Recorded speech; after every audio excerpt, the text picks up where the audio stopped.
Massad Boulos, chez Tshisekedi, les USA et la RDC face à la guerre et aux minerais en 2025. C'est un grand plaisir d'être à Kinshasa. Ma première étape, comme vous l'avez dit, en tant que conseiller principal du président Trump pour l'Afrique. Et c'est un grand honneur. J'ai apprécié l'opportunité de rencontrer le président Tshisekedi aujourd'hui. Nous avons abordé plusieurs sujets, notamment le développement des relations commerciales entre les États-Unis et la RDC. Vous avez entendu parler d'un accord sur les minéraux.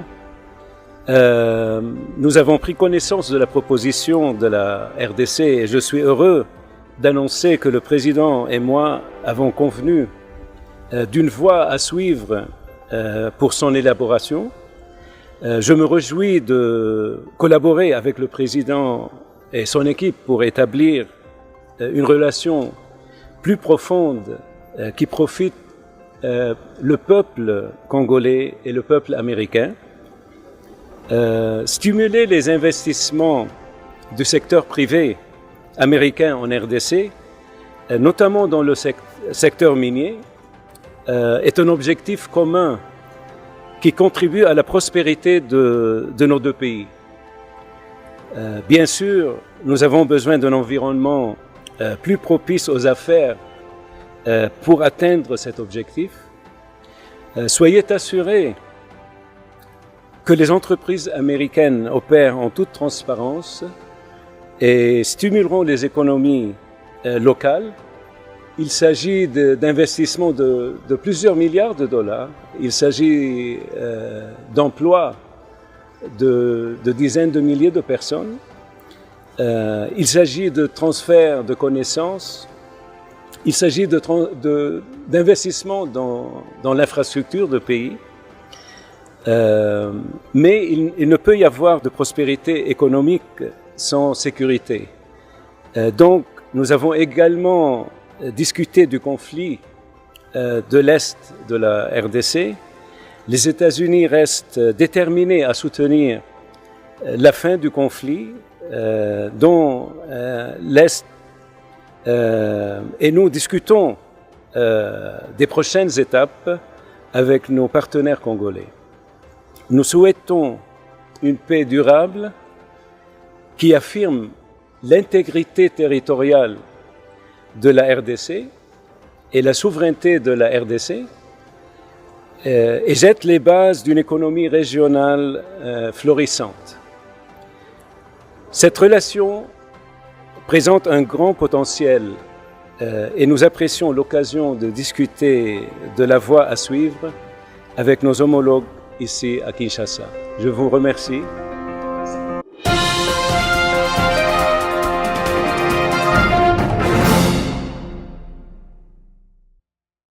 Imaginez un instant, un homme d'affaires libano-américain, proche de Donald Trump, débarque à Kinshasa avec une promesse explosive: mettre fin à une guerre qui déchire la République démocratique du Congo depuis des décennies. Oui, vous avez bien entendu.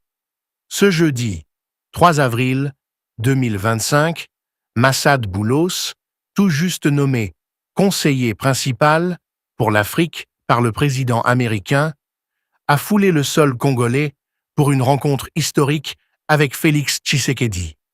Mais derrière les poignées de main et les sourires diplomatiques, une question brûle. Est-ce vraiment la paix que les États-Unis veulent apporter ou un nouveau deal pour s'emparer des richesses du Congo? Restez avec moi, parce que ce que vous allez découvrir pourrait bien changer votre vision de la géopolitique africaine. Mercredi soir, 2 avril 2025, un avion atterrit dans la capitale congolaise.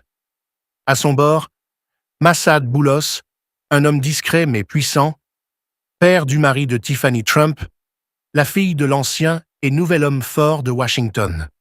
Accompagné de Corinna Sanders, une pointure des affaires africaines au département d'État, et de Dan Denham, un stratège du Conseil national de sécurité, il n'est pas venu pour une simple visite de courtoisie. Non, il est là pour parler de deux choses: la guerre dans l'est de la RDC et les minerais qui font saliver les grandes puissances. Alors, qu'est-ce qui se trame vraiment derrière cette rencontre à la Cité de l'Union africaine? Est-ce un tournant pour la RDC ou juste un autre chapitre dans une longue histoire d'intérêts étrangers? Commençons par le décor. L'Est de la RDC, c'est un chaos sanglant qui dure depuis plus de 30 ans. Des groupes armés, comme le M23, soutenu par le Rwanda selon Kinshasa, sèment la terreur dans une région gorgée de ressources. Cobalt, lithium, coltan, des minerais qui alimentent nos téléphones, nos voitures électriques et les ambitions des puissances mondiales. Pendant ce temps, Félix Tshisekedi, président d'un pays riche mais fragilisé, cherche désespérément des alliés. Et qui mieux que les États-Unis, sous la houlette de Donald Trump, pour jouer les sauveurs? Mais voilà, tout ça sans le déjà-vu. Les promesses d'aide étrangère ont souvent un prix. Et ici, ce prix pourrait bien être payé en minerais. Entrons dans le vif du sujet. Ce jeudi matin, Massad Boulos s'assoit face à Tshisekedi. L'entretien dure des heures, et les discussions, selon la présidence congolaise, sont longues et fructueuses. Deux sujets dominent, la sécurité et l'économie. Sur la guerre, Boulos ne mâche pas ses mots. En français, il déclare « Les États-Unis restent déterminés à contribuer à la fin du conflit ». Il parle de paix durable, d'intégrité territoriale, de souveraineté. Des mots qui sonnent bien, mais qui soulèvent une question. Comment? Depuis des années, les casques bleus de l'ONU, les forces régionales et même les médiations de pays voisins ont échoué à stopper les violences. Alors, qu'est-ce que Washington a dans sa manche que les autres n'avaient pas? Mais ce n'est pas tout. L'autre moitié de la conversation tourne autour d'un sujet encore plus brûlant, les minerais. Boulos lâche une bombe. Vous avez entendu parler d'un accord sur les minéraux. Nous avons pris connaissance de la proposition de la RDC et je suis heureux d'annoncer que le président et moi avons convenu d'une voie à suivre pour son élaboration. Ça, mes amis, c'est du lourd. Il parle d'investissements massifs, de milliards de dollars, d'emplois, de transferts de connaissances, d'infrastructures. Bref, un rêve économique pour un pays où 60% de la population vit avec moins de 2 dollars par jour. Mais il ajoute une condition. Il ne peut y avoir de prospérité économique sans sécurité. Traduction, pas de paix, pas de deal. Là, on touche au cœur du problème. La RDC n'est pas juste un pays en guerre, c'est un coffre-fort à ciel ouvert. Ses sous-sols regorgent de trésors que les États-Unis convoitent pour contrer la domination chinoise dans les technologies de pointe. Depuis des mois, Tshisekedi joue un jeu subtil.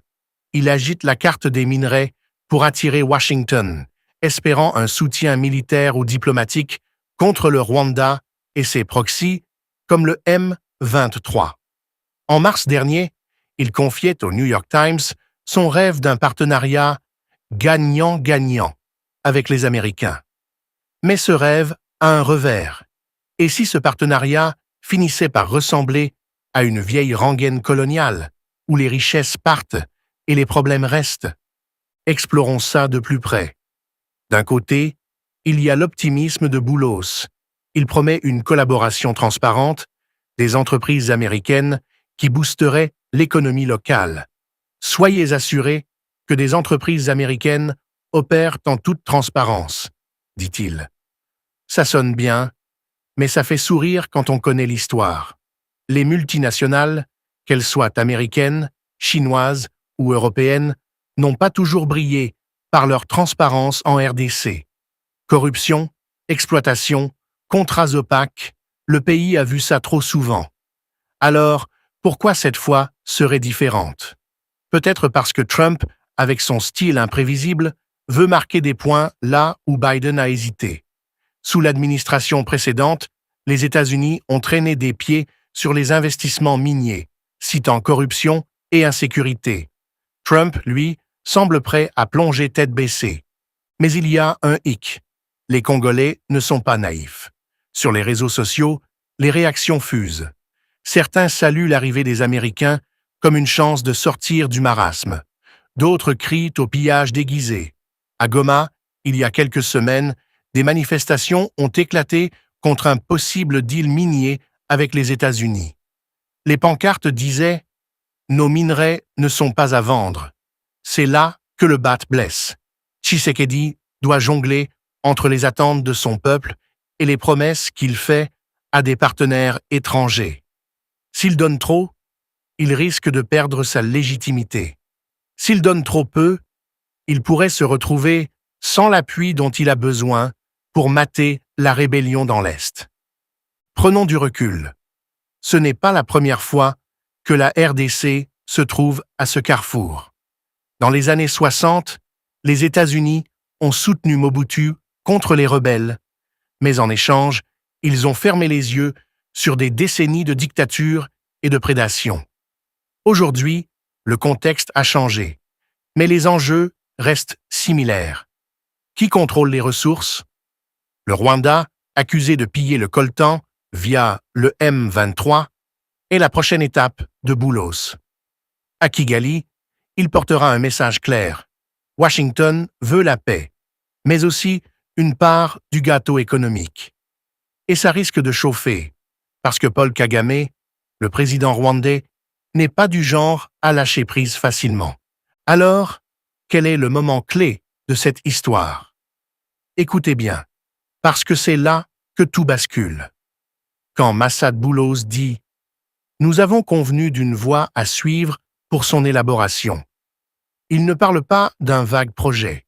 Il parle d'un plan concret, déjà en marche, qui lie la fin de la guerre à l'accès aux minerais. C'est une équation brutale. La paix comme monnaie d'échange pour des milliards de dollars d'investissement. Et ce n'est pas une hypothèse, c'est une déclaration officielle, faite devant les caméras au sortir d'une rencontre avec Tshisekedi. Ça veut dire que les dés sont jetés. Les États-Unis ne viennent pas juste jouer les médiateurs, ils viennent redessiner la carte économique de la région, avec la RDC comme pièce maîtresse. Mais ça ne s'arrête pas là. Cette voie à suivre soulève des questions explosives. Qui va bénéficier de ces investissements? Les élites de Kinshasa ou les millions de Congolais qui croupissent dans la misère? Et surtout, est-ce que les États-Unis ont vraiment les moyens ou la volonté de pacifier l'Est? Parce que soyons honnêtes, si l'ONU, avec ses 15 000 casques bleus, n'a pas réussi en 20 ans, qu'est-ce qui fait croire qu'une poignée d'entreprises américaines et quelques drones vont faire mieux? Peut-être que Trump mise sur une approche musclée, mais sans détails concrets, ça reste un pari risqué. Arrivons à la conclusion. Ce qui se passe aujourd'hui à Kinshasa n'est pas juste une poignée de main diplomatique. C'est un moment qui pourrait définir l'avenir de la RDC pour les décennies à venir. D'un côté, il y a l'espoir, une paix durable, des emplois, une économie qui décolle. De l'autre, il y a le spectre d'une vieille histoire, des richesses pillées, des promesses non tenues et un peuple laissé pour compte. Massad Boulos et Félix Tshisekedi ont allumé une mèche. Reste à voir si elle mènera à une explosion de prospérité ou à un nouveau brasier de désillusion. Une chose est sûre, le monde regarde et le Congo est encore une fois au centre du jeu. Si cette histoire vous a fait réfléchir, attendez de voir ce qui se passe derrière les portes fermées à Kigali et Nairobi, les prochaines étapes de Boulos.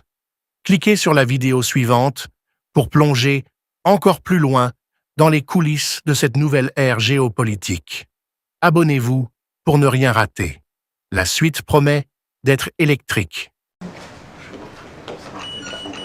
Quelques jours seulement après sa nomination par le président Donald Trump comme son conseiller principal pour l'Afrique, M. Massad Boulos a choisi la République démocratique du Congo comme sa première destination pour une mission diplomatique qui doit l'amener dans quelques pays de l'Afrique de l'Est.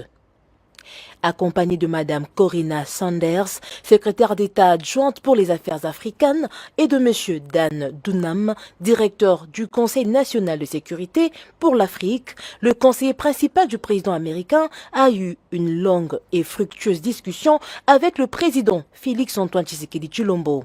Au menu de leurs échanges, les perspectives économiques entre les USA et la RDC et évidemment la sécurité. S'exprimant devant la presse présidentielle en français, le conseiller principal pour l'Afrique du président Trump a été très clair et pragmatique sur les deux sujets. La RDC et les USA sont déterminés à redynamiser leur coopération stratégique mutuellement avantageuse. J'ai apprécié l'opportunité de rencontrer le président Tshisekedi aujourd'hui. Nous avons abordé plusieurs sujets, notamment le développement des relations commerciales entre les États-Unis et la RDC. Vous avez entendu parler d'un accord sur les minéraux. Nous avons pris connaissance de la proposition de la RDC et je suis heureux d'annoncer que le président et moi avons convenu d'une voie à suivre pour son élaboration. Je me réjouis de collaborer avec le président et son équipe pour établir une relation plus profonde qui profite le peuple congolais et le peuple américain. Stimuler les investissements du secteur privé américain en RDC, notamment dans le secteur minier, est un objectif commun qui contribue à la prospérité de nos deux pays. Bien sûr, nous avons besoin d'un environnement plus propice aux affaires pour atteindre cet objectif. Soyez assurés que les entreprises américaines opèrent en toute transparence et stimuleront les économies locales. Il s'agit d'investissements de plusieurs milliards de dollars. Il s'agit d'emplois de dizaines de milliers de personnes. Il s'agit de transferts de connaissances. Il s'agit d'investissements dans l'infrastructure du pays.